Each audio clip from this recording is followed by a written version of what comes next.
पहले डॉक्टर विकास ने इसी विषय पर बात की थी और चर्चा की थी। उन्होंने बहुत सारी स्टडीज को इस फेवर में बहुत सारी चीज़ें रखी थी।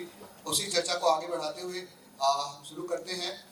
Managing high triglyceride in diabetes, will it improve CV outcome? I will say yes, it will improve. As we know, globally, every 3 out of 4 persons suffer with dyslipidemia. However, almost 8 out of 10 diabetes have dyslipidemia in India. Recently, in-depth study by ICMR in 15 states across India has shown hypertriglyceridemia is 30%, dyslipidemia around 80%. American Heart Association has long been recognized that elevated triglyceride levels are a marker of cardiovascular disease risk. Triglycerides and triglyceride-rich lipoproteins are among the atherogenic lipids. And lipoproteins believed to be the causal as well as prognostic factor in atherosclerotic CV disease. The pathophysiological evidences are many that it is a atherosclerotic cardiovascular disease risk, and there are various observational and clinical trial data which favor its associations. High triglycerides promote atherosclerosis in several mechanisms. Number one, they are in circulation in the form of triglyceride-rich lipoproteins, and they are directly atherogenic. Another mechanism by which hypertriglyceridemia stimulate is cholesterol ester transfer protein, which modulate the process of cholesterol depletion from the LDL and SDL. And the small density lipoproteins are more atherogenic, and the same times with the small size HDL particles rapidly cleared from the kidneys and then further enhancing the atherogenesis process. Overall, in individuals with hypertriglyceridemia, LDL cholesterol levels are normal, but non-HDL cholesterol, which is atherogenic cholesterol, and apoprotein B levels, number of atherogenic particles are more, and hence there is more risk for CV problems. Hypertriglyceridemia in atherosclerosis, if you see, it may be exogenous from the diet, or it may be endogenous from the in blood circulates this triglyceride in the form of chylomicrons and VLDL, and in circulation in the liver we have lipoprotein lipase that causes lipolysis and produces remnant lipoproteins which are highly atherogenic and hence causes atherosclerosis. Because our triglycerides are causing atherosclerosis, and atherosclerosis is not to be a severe risk, so definitely we will treat whatever way we treat, it is going to benefits in CV outcomes.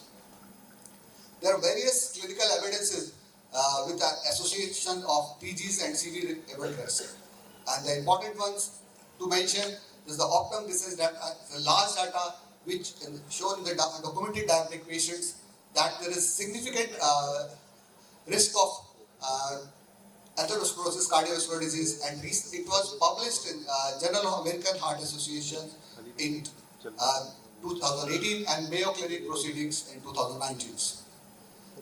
There are various studies like Barry 2D studies, and there is another analysis, Strong Heart study, recent analysis of the atherosclerosis, Framingham offspring studies, and the PESA study in the morning, as mentioned, Miracle trials was for it, and Prove It trials. This all studies favor significant association with hypertriglyceridemia with CV outcomes.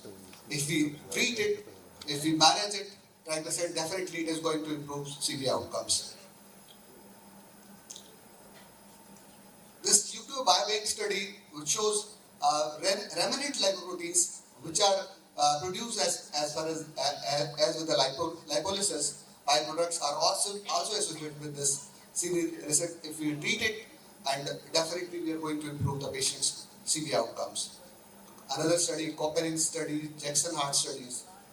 How we manage it?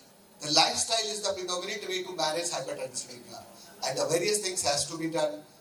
We have to avoid saturated fatty meals as well as sugar containing meat, extra calorie or also source with this. We can reduce it, and by aerobic activities we can also help in reducing the hypertriglyceridemia.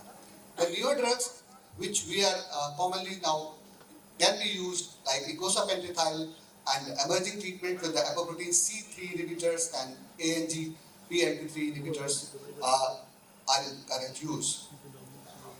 Various association has endorsed the use of various methods to treat the hypertriglyceridemia so that we can reduce the CV risk, and by treating it, by managing the hypertriglyceridemia, we will definitely going to give benefits to our patients regarding the CV risk.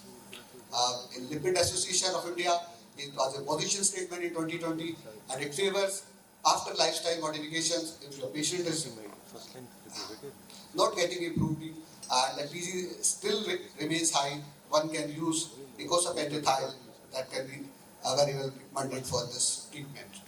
And in 2021, ACC expert consensus decision was also shown after doing all these things and using statin for the achieving LDL targets. If your patient is still having hypertriglyceridemia, one can use icosapentethyle.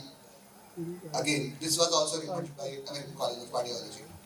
Recently, ADA guidelines have shown in this. It is available online. It was recently in December itself, and they have given about how to manage hypertriglyceridemia. They have certain things. They have given the evidence level of C and for the some things, and for the evidence level of A for the management of hypertriglyceridemia. Like for the individual with the fasting triglycerides level of more than 500, we have to manage hypertriglyceridemia for preventing the risk of pancreatitis. And for if still fasting and triglyceride levels are between 175 and 499, we have to look for the lifestyle factors, we have to look for the secondary factors, we have to look for the medication patients may be having.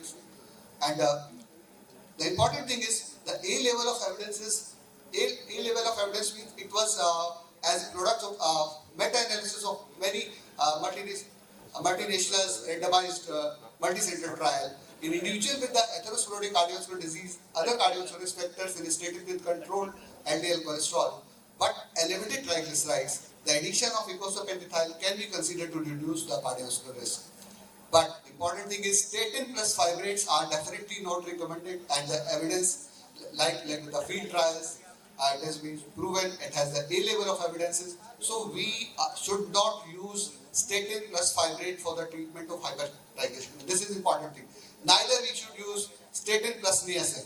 This is again the A level of evidence. These two drugs are now gone. We should not treat to prevent to make the CV outcome better. Newer drugs are coming.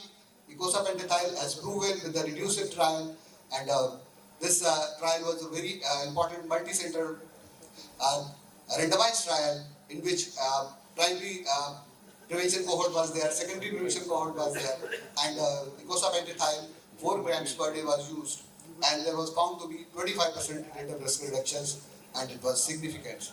Adverse event was almost same as far as the placebo and active drugs comparatively. But the important thing is reduced trials cannot be extrapolated to other products, similar products like EPA or DHA. To conclude, evidence suggests that high triglycerides in diabetes should be managed well for the better CV outcome. Lifestyle modification reduces triglycerides up to 50%.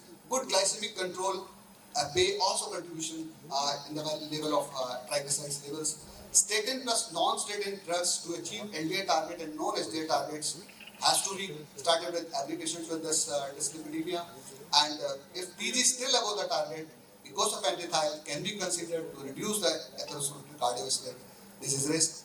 And definitely, fibrates or niacin should not be used to achieve the TG targets, although use of ApoC3 inhibitors, ANGPLT3 inhibitors showed severe risk reduction, but still there is a need for further research for the development of the cost-effective drugs for the management of hypertriglyceridemia. Thank you. Thank you.